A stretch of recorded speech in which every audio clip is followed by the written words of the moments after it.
မရှိတော့တဲ့အခါဘဝမှာနှုတ်ပြခြင်းနဲ့မရှိတော့တဲ့အခါအိုမင်းရင်ရော်ခြင်းတွေကိုလည်းလက်ခံနိုင်အောင်ကြိုးစားပါနှုတ်ပြခြင်းရဲ့အဆုံးသတ်ဟာအိုမင်းရင်ရော်ခြင်းပဲဖြစ်ပါတယ်ကျမ်းမာခြင်းတွေမရှိတော့တဲ့အခါမကျမ်းမာခြင်းတွေကိုလည်းသိခံနိုင်အောင်ကြိုးစားပါကျမ်းမာရေးဆိုတာအမြဲကောင်းမွန်မနေနိုင်ပါဘူး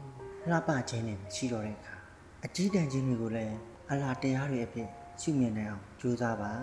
အကြီးတန်းတဲ့နေ့ရက်တွေလည်းကြုံတွေ့ရအောင်ပါချမ်းသာခြင်းနဲ့မရှိတော့တဲ့အခါဆင်းရဲခြင်းဆိုတာကိုလည်းခံနိုင်ရရှိအောင်ကြိုးစားပါ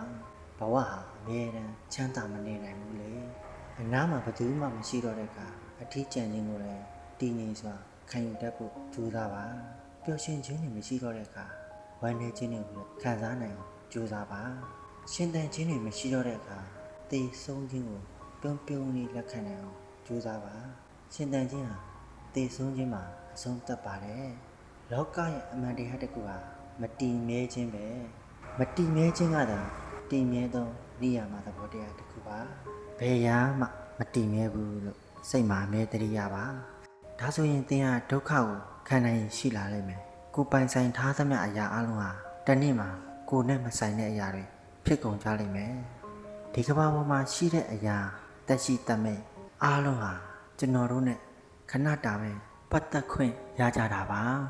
မရှိတော့တဲ့အခါတွေးပြီးကြောက်ဖို့မဟုတ်ပါဘူးမရှိတော့တဲ့အခါစင်ကြင်ပြီးကြိုတင်ပြင်ဆင်နိုင်ဖို့ပါလောကသစ္စာသင်အားငယ်တိုင်းဖတ်ဖို့စာအုပ်မှာ